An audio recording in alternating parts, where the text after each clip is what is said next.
নমস্কার, আপনারা দেখছেন গ্লোব টিভি, সবার পাশে সবার সাথে। গ্লোব নিউজ নিয়ে এই মুহূর্তে আপনাদের সঙ্গে রয়েছি আমি শর্মিষ্ঠা। এক নজরে দেখে নেব আজকের বিশেষ বিশেষ খবর। বিএনপির বড় জয়, তারেক রহমানকে অভিনন্দন মোদির। বিএনপি জয়, ভারত বাংলাদেশে ফের সুসম্পর্ক স্থাপন, ইঙ্গিত তারেক রহমানের। জেলা শাসকদের কড়া হুঁশিয়ারি কমিশনের। ঐতিহ্যবাহী কৃষি ও শিল্প মেলার সূচনা শ্রীরামপুরে। মালদা গৌরবঙ্গ বিশ্ববিদ্যালয়ে উপাচার্য ঘেরাও। বিক্ষোভ তৃণমূল শ্রমিক সংগঠনের। ফেন্সি ডিশ সহ গ্রেপ্তার এক যুবক। ফের পরিযায়ীর মৃত্যু ঘিরে শুরু হলো নতুন করে চাপানোত্তর।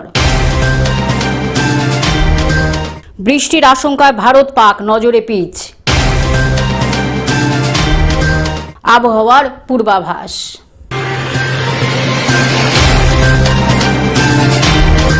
আসছি বিস্তারিত খবরে। বিএনপির বড় জয়, তারেক রহমানকে অভিনন্দন মোদির। বাংলাদেশ ইলেকশনে বিএনপির বড় জয়, তারেককে অভিনন্দন নরেন্দ্র মোদির। তারেক রহমানকে অভিনন্দন ভারতের প্রধানমন্ত্রীর। বিএনপির বড় জয়ে তারেক রহমানকে অভিনন্দন মোদির। গণতান্ত্রিক প্রগতিশীল বাংলাদেশের পাশে ভারত, বাংলাদেশের সবাইকে নিয়ে চলার বার্তা মোদির। আপনার নেতৃত্বে মানুষের আস্থার প্রতিফলন, এক্স হ্যান্ডেলে মন্তব্য প্রধানমন্ত্রী নরেন্দ্র মোদির। দুদেশের উন্নয়নে একযোগে কাজের বার্তা মোদির। Bureau report, globe news. বিএনপির জয়ে ভারত বাংলাদেশের সুসম্পর্ক স্থাপন, ইঙ্গিত তারেক রহমানের। বিএনপির জয় কি ফের উষ্ণ হবে ইন্ডিয়া বাংলাদেশ সম্পর্ক? ফের সহজ হবে সম্পর্ক? বিএনপির জয়ে ফিরবে ভারত বাংলাদেশের মৈত্রী। ভারতের সঙ্গে আগেই সুসম্পর্কের ইঙ্গিত দিয়েছিলেন তারেক রহমান। বাংলাদেশের প্রধানমন্ত্রীত্বে দৌড়ে এগিয়ে তারেক রহমান। শেখ হাসিনার আমলে দুদেশের বন্ধুত্বপূর্ণ সম্পর্ক। ইউনুস জামানায় ভারত বাংলাদেশ সম্পর্কে দূরত্বও তৈরি হয়। তারেক রহমানের নেতৃত্ব কমবে দুদেশের ফাটল। বিএনপির আমলে দেশে কমবে সংখ্যালঘু নির্যাতন, বাংলাদেশে কমবে ভারত বিরোধী মনোভাব। Bureau report, globe news. জেলা শাসকদের কড়া হুঁশিয়ারি কমিশনের। জেলা শাসকদের কড়া হুঁশিয়ারি কমিশনের। পালাতে পারবেন না জেলা শাসকরা, হুঁশিয়ারি কমিশনের। গাফিলতি ধরা পড়লে ইআরও ডিএমদের বিরুদ্ধে ব্যবস্থা। বৈঠকে কড়া হুঁশিয়ারি মুখ্য নির্বাচন কমিশনের। অপ্রাসঙ্গিক তথ্য আপলোড না করার পরামর্শ। নির্দিষ্ট নথির বাইরে অন্য কোনো নথি নয়। নিষ্পত্তির পরও এসআইআর নথি ফের যাচাইয়ের পরামর্শ। ভুয়ো ভোটার যেন তালিকায় ঢুকে না পড়ে। ডিইওদের বৈঠকে নির্দেশ মুখ্য নির্বাচন কমিশনের। Bureau report, globe news. ঐতিহ্যবাহী শিল্প ও কৃষি মেলার সূচনা শ্রীরামপুরে। শিব চতুর্দশী উপলক্ষে হুগলি শ্রীরামপুর এ ঐতিহ্যবাহী 130 বছরের প্রাচীন কৃষি ও শিল্প মেলার শুভ সূচনা হলো।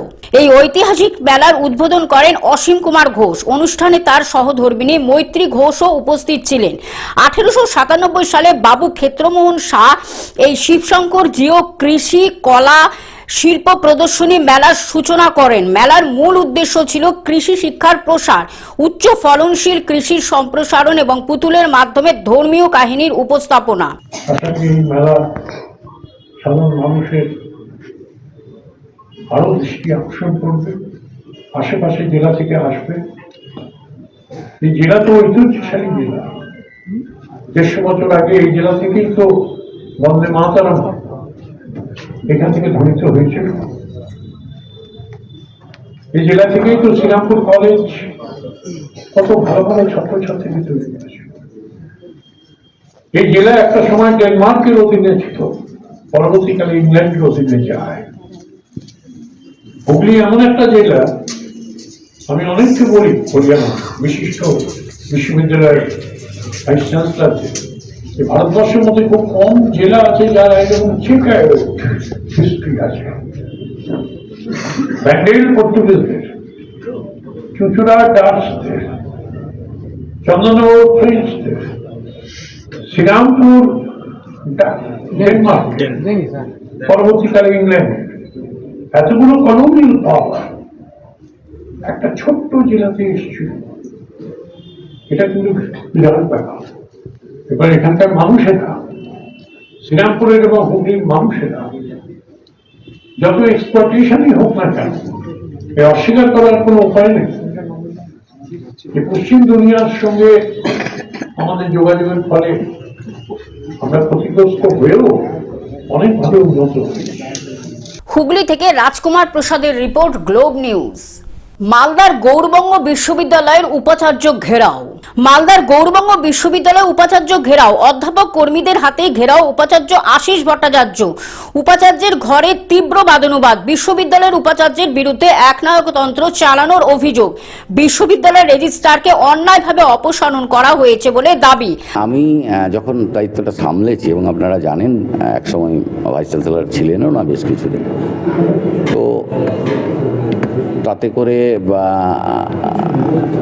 ভালোবেসেই করেছি, কারণ এই প্রতিষ্ঠান থেকে অধ্যাপকদের একাংশ বলছেন, অধ্যাপকরা বলছেন যে একনায়কতন্ত্র চালাচ্ছেন উপাচার্য। আপনি কি সহমত? আপনার তাই মনে হয়েছে একসঙ্গে কাজ করেছেন? আমি এটা বলতে পারবো না। আমি মনেই করি না এই ধরনের কোনো আমি ফিল করি না। আমি সবাইকে ভালো ভাবি, আমি এটা ওই ভালো মনেই নিয়েছি। আন্দোলনকারীদের দীর্ঘদিন ধরে ইসি কমিটির কোনো বৈঠক না হওয়া, বিদ্যালয় দীর্ঘ কয়েক বছর ধরে সমাবর্তন না হওয়া, নিরাপত্তার দায়িত্বে থাকা এজেন্সি মেয়াদ পূরণের পরেও নতুন কোনো এজেন্সি নিয়োগ না হওয়া সহ একাধিক দাবিতে আন্দোলন। যেগুলো বিশ্ববিদ্যালয়ের যে স্ট্যাটুট রয়েছে, গভর্নমেন্টের যে নিয়ম রয়েছে, গভর্নমেন্টের অ্যাক্ট রয়েছে, সেই অনুযায়ী উনি কাজ করছেন না।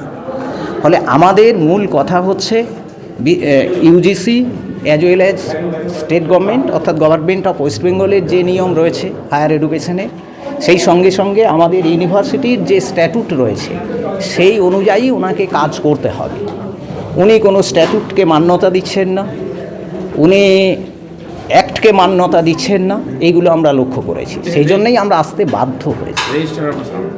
রেজিস্ট্রারের অপসারণ আমি যতটুকু জানি যে রেজিস্ট্রারের দায়িত্ব এক্সিকিউটিভ কাউন্সিল দেবে। ইউনিভার্সিটির এক্সিকিউটিভ কাউন্সিল রয়েছে, সেই কাউন্সিলের মিটিং করে উনি রেজিস্ট্রারের দায়িত্ব দেবেন। মানে মূলত অ্যাপয়েন্টিং অথরিটি এক্সিকিউটিভ কাউন্সিল। এক্ষেত্রে সেটা কি হয়নি? এক্ষেত্রে সেই এক্সিকিউটিভ কাউন্সিলের চেয়ারম্যান ভাইস চ্যান্সেলর, কিন্তু এক্ষেত্রে সেই কোনো মিটিং হয়নি। আমি অন্তত জানি না উনি কাকে নিয়ে মিটিং করেছেন, আমি জানি না। তবে আমি এটুকু জানি যে কোনো মিটিং হয়নি। একটা বাদানুবাদ দেখা গেল আপনাদের সঙ্গে চেম্বারে। দেখুন, আমরা বাদানুবাদ করতে তো আসিনি। আমরা বিশ্ববিদ্যালয়ের যে নির্দিষ্ট নিয়ম রয়েছে, গভর্নমেন্টের যে নিয়ম রয়েছে, সেই নিয়ম অনুযায়ী উনি যাতে কাজ করেন সেগুলো আমরা বলতে এসেছি। আমরা যথাসম্ভব পোলাইটলিই বলেছি। উপাচার্যের বিরুদ্ধে আন্দোলনে সামিল হয়েছেন তৃণমূল প্রভাবিত সারা বাংলা শিক্ষা বন্ধু সমিতির সদস্যরা। এদিকে আজ অধ্যাপক ও কর্মীরা উপাচার্যের ঘরে গেলে সেখানে নিরাপত্তার দায়িত্বে থাকা কর্মী সকলের ছবি ও মোবাইল ক্যামেরা বন্দী করার ঘটনায় উত্তেজনার তৈরি হয়। মূলত ওনাদের যেটুকু বুঝতে পেরেছি যে আমাদের যিনি রেজিস্ট্রার অ্যাডিশনাল চার্জ এই মুহূর্তে আছেন ডক্টর বিশ্বজিৎ দাস, উনি একটা লিভ অ্যাপ্লিকেশন করেছিলেন, প্যাটার্নিটি কাম চাইল্ড কেয়ার লিভ 26 দিনের। সেটা হচ্ছে গিয়ে সোমবার থেকে, বেসিক্যালি এটা আগামীকাল থেকে এফেক্টিভ হবে। তো সেই লিভটা উনি দিয়েছিলেন এবং সেখানে ফার্স্ট প্যারাগ্রাফে উনি গভর্নমেন্ট যে রুলস অ্যান্ড রেগুলেশন আছে সেটাকে সাইড করে উনি লিভ চেয়েছিলেন আমার কাছে। ওয়েল অ্যান্ড গুড, কোনো অসুবিধা কিছু নেই। সেকেন্ড প্যারাগ্রাফে উনি যেহেতু লাইব্রেরিয়ান, ফলে ওনাকে তাই ছুটিতে গেলে পরে যে লাইব্রেরিয়ানের চার্জ একজনকে বোঝাতে হবে এবং রেজিস্ট্রার অ্যাডিশনাল চার্জ উনি আছেন, সেই দায়িত্বটাও বোঝাতে হবে কাউকে। উনি ওখানে লিখে দিয়েছেন যে দুজনের নাম করেছেন যে তাদেরকে ডে টু ডে অ্যাক্টিভিটির জন্য তাদেরকে দায়িত্ব দেওয়া হোক। তো যাই হোক, আমি ওনার সঙ্গে পরে কথা বললাম। উনি বললেন যে স্যার আমার ছেলে, একই ছেলে, ওনার ছেলে পরীক্ষা দেবে, সেই কারণে ছুটি। ঠিক আছে, আমি তাহলে এটা অ্যাপ্রুভ করে দেবো, করে আপনাকে পাঠিয়ে দেবো। মালদা থেকে অভিষেক দাসের রিপোর্ট, গ্লোব নিউজ। বিক্ষোভ তৃণমূল শ্রমিক সংগঠনের। একাধিক দাবিকে সামনে রেখে পাণ্ডবেশ্বরে খোট্টাডিহি কলিয়ারির কাজ বন্ধ করে বিক্ষোভ তৃণমূল শ্রমিক সংগঠনের। শুক্রবার পাণ্ডবেশ্বর এরিয়ার অন্তর্গত খোট্টাডিহি কলিয়ারির সমস্ত কাজ বন্ধ করে বিক্ষোভে সামিল হন শ্রমিকেরা। সকাল 8টা থেকে শুরু হয় তাদের এই বিক্ষোভ আন্দোলন। এই বিষয়ে তৃণমূলের শ্রমিক নেতা জগৎবন্ধু ঘোষ অভিযোগ করে বলেন যে তৃণমূল সরকার বন্ধের পক্ষে নয়, বন্ধের বিরোধিতা করেন।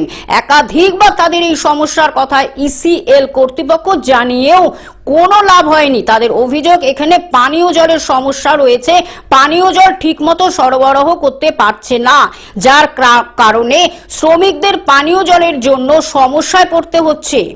কিন্তু আমরা এইখানকার ম্যানেজমেন্ট এজেন্ট ম্যানেজারকে ছোটোখাটো ইস্যু নিয়ে অনেকবার তাদের কাছে আমরা টেবিলে বলেছি যে সব কাজগুলো, যেমনি 1 নম্বর এখানে পানীয় জলের খুব অসুবিধা, পানীয় জল ঠিকভাবে দিতে পায় না, সামনেই নদী, তাও আমরা জল পাই না, কিন্তু এজেন্টের কোনো মানে গুরুত্ব নেই। প্লাস আমাদের একটা ট্রান্সপোর্টিং রোড আছে, সেই রোডটাতে আমাদের কয়লাও ট্রান্সপোর্টিং হয়, আমাদের স্কুলের পাবলিক প্লাস স্কুলের ছেলেমেয়েরা ওই রাস্তার মধ্যেই যায়। পাণ্ডেশ্বর পরীক্ষা দিতে সেদিন 3টে ছেলের চোটও লেগেছিল ওভারলোডিং কয়লা ইয়েতে। পাণ্ডবেশ্বর থেকে সুকান্ত বাগদির report, globe news.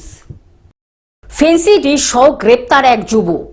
Bharat Bangladesh সীমান্তবর্তী মুর্শিদাবাদ জেলার সাগরপাড়া থানা গোপন সূত্রে খবর পেয়ে সাগরপাড়া থানার অন্তর্গত মোল্লারচক গ্রামে একজন ব্যক্তি রূপালী রঙের মারুতি গাড়ি নিয়ে আসছিলেন।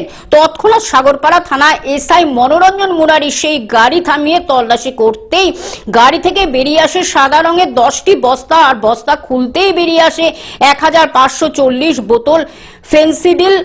গাড়ি চালকের কাছে কোনো বৈধ কাগজপত্র না থাকায় সাগরপাড়া থানা থেকে গ্রেপ্তার করা হয় তাকে। আজ তার নামে একটি কেস রুজু করে 5 দিনের পুলিশ হেফাজত চেয়ে জেলা জজ আদালতে পাঠায় সাগরপাড়া থানা। মুর্শিদাবাদ থেকে পার্থ মণ্ডলের রিপোর্ট, গ্লোব নিউজ। ফের পরিযায়ীর মৃত্যু ঘিরে নতুন করে শুরু হলো চাপানোত্তর। বিধানসভা নির্বাচনের আগে ফের পরিযায়ী মৃত্যু ঘিরে শুরু হলো নতুন করে চাপানোত্তর। এনডিএ শাসিত মহারাষ্ট্রের পুনেতে রহস্যজনকভাবে মৃত্যু হয়েছে পুরুলিয়ার বাসিন্দা সুখেন মাহাতো নামে এক পরিযায়ী শ্রমিকের। পরিবারের তরফে উঠেছে বাংলায় কথা বলায় খুনের অভিযোগ। ইতিমধ্যেই এই ঘটনায় এক্স হ্যান্ডেলে সরব হলেন মুখ্যমন্ত্রী মমতা বন্দ্যোপাধ্যায়। পাল্টা জবাব দিয়েছে বিজেপিও। Bureau report, globe news.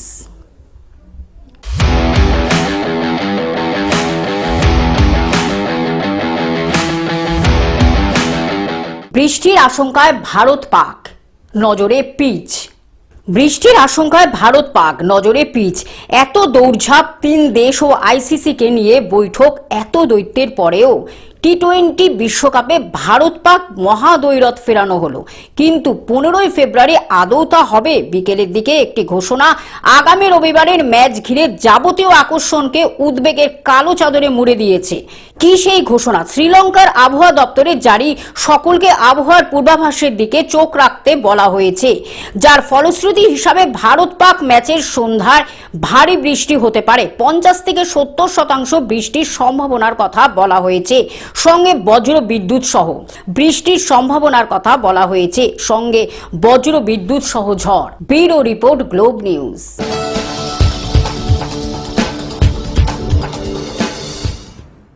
আবহাওয়ার পূর্বাভাস। বাংলায় শীত কার্যত বিদায়ের পথে। আগামী সপ্তাহে তাপমাত্রা বাড়বে এবং বৃষ্টির সম্ভাবনা নেই বলে জানিয়েছে আবহাওয়া দপ্তর। সকালে সামান্য কুয়াশা থাকলেও দ্রুত মিলিয়ে যাবে। দুপুরের পর থেকে গরমের অনুভূতি বাড়বে। এল নিনোর প্রভাবে এবছর গ্রীষ্ম আরও তীব্র হতে পারে বলে আশঙ্কা আবহাওয়াবিদদের। Bureau report, globe news. Television ছাড়া গ্লোব নিউজ এখন সর্বত্রই সমাজ মাধ্যমে উপলব্ধ। বিস্তারিত জানতে আমাদের টোল ফ্রি নম্বরে যোগাযোগ করুন 180089197444। এছাড়া লগ ইন করুন আমাদের ওয়েবসাইটে www.globtvindia.com। গ্লোব নিউজ এই পর্যন্ত। দেখতে থাকুন গ্লোব টিভি, সবার পাশে সবার সাথে। নমস্কার।